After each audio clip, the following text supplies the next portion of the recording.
ಈಜೋಕೆ ಹೋಗಿದ್ದಂತಹ ಇಬ್ಬರು ಬಾಲಕರು ಜಲಸಮಾಧಿಯಾಗಿರುವಂತಹ ಘಟನೆ ಬೆಳಕಿಗೆ ಬಂದಿದೆ. ಬೆಳಗಾವಿ ನಗರದ ದಕ್ಷಿಣ ಕಾಶಿಯ ಕಪಿಲೇಶ್ವರ ಹೊಂಡದಲ್ಲಿ ಸಾವನ್ನಪ್ಪಿದ್ದಾರೆ ಬಾಲಕರು. ಶಿವಾಜಿ ನಗರದ ಜೇಡಗಲ್ಲಿ ಶಹಾಪುರ ಗಲ್ಲಿಯ ಬಾಲಕರು ಇವರು ಅನ್ನೋದು ಐಡೆಂಟಿಫೈ ಆಗಿದೆ. ಶಿವಂ ಅಂತ 7 ವರ್ಷದ ಬಾಲಕ ಹಾಗೂ ಪರಶುರಾಮ್ ಅಂತ ಮತ್ತೊಬ್ಬ 11 ವರ್ಷದ ಬಾಲಕ ಮೃತ ದುರ್ದೈವಿಗಳು.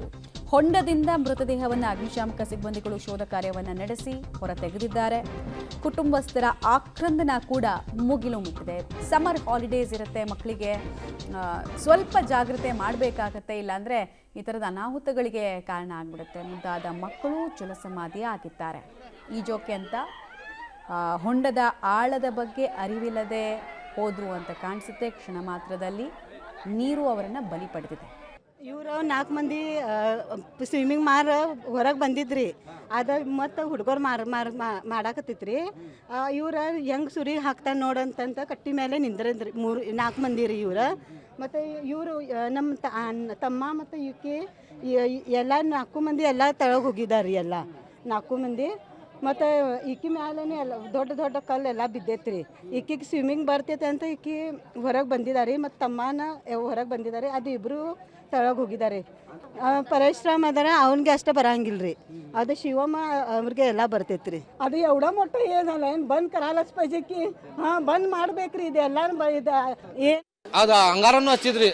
ಮತ್ತು ನಮ್ಮ ಹುಡುಗ ಬಂತ ನಂಗೆ ಪಪ್ಪಿ ತಗೊಂಡ್ರಿ. ಇಲ್ಲೇ ಅಪ್ಪಾರಿ ನೀವು ಭಾಳ ಚಲೋ ಅದಿರಿ ನನ್ಗೆ ಹಾಗಾದ್ ನಂಗೆ ಪಪ್ಪಿ ತಗೊಂಡ್ರಿ. ಇಲ್ಲ ಅವಾಗ ಗುರ್ತ್ರಿ.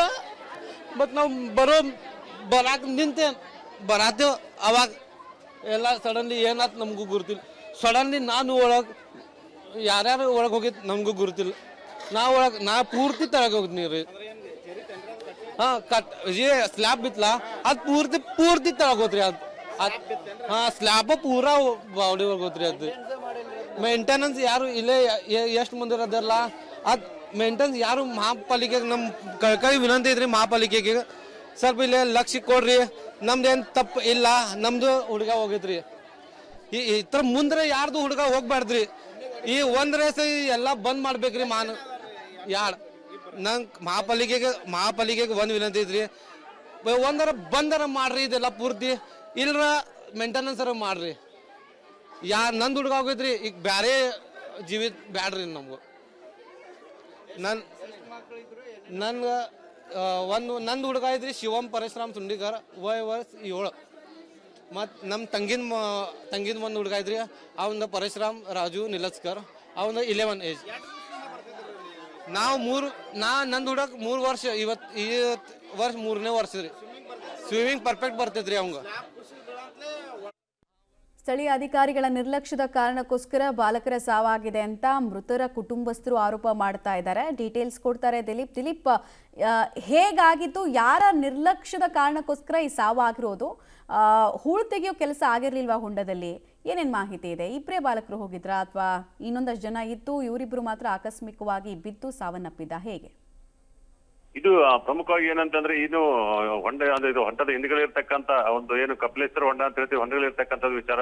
ಇಲ್ಲಿ ಏನಂದ್ರೆ ಇಬ್ರು ಬಾಲಕರು ಒಬ್ಬರು 7 ವರ್ಷ ಮತ್ತು ಇನ್ನೊಬ್ರು 11 ವರ್ಷ. ಇಬ್ರು ಬಾಲಕರು ಆಕಸ್ಮಿಕವಾಗಿ ಬಿದ್ದು ಹೇಳಾಗ್ತದೆ. ಆದ್ರೆ ಪೊಲೀಸರು ಇನ್ನೂ ಖಚಿತಪಡಿಸಲ್ಲ ಯಾವ ತರ ಈ ಘಟನೆ ಆಯ್ತು ಅಂತೇಳಿ. ಮತ್ತೆ ಅಲ್ಲಿ ಸೇಫ್ಟಿ ಮೆಜರ್ಸ್ ಏನಿತ್ತಾ ಇಲ್ವಾ ಅದನ್ನು ಕೂಡ ಚರ್ಚೆ ಮಾಡ್ತಾರೆ. ಮತ್ತೆ ಏನು ಪಾಲಕರು ಕೂಡ ಇದೊಂದು ಆರೋಪನ ಮಾಡ್ತಾ ಇರುವಂತದ್ದು. ಮಮತಾ, ಇಲ್ಲಿ ಯಾಕೆ ಹೋದ್ರು ಹೇಗಂತ ಗೊತ್ತಾಗ್ತಾ ಇಲ್ಲ. ಇನ್ನು ಕೂಡ ತನಿಖೆ ವಿಚಾರ ಏನಂತ ಒಬ್ರು 7 ವರ್ಷ, ಇನ್ನೊಬ್ರು 11 ವರ್ಷ ಬೇರೆ ಗೊತ್ತಾಗಬೇಕಾಗಿರುವಂತದ್ದು. ಮಮತಾ, ಧನ್ಯವಾದ ದಿಲೀಪ್ ತಮ್ಮೆಲ್ಲ ಮಾಹಿತಿಗಾಗಿ.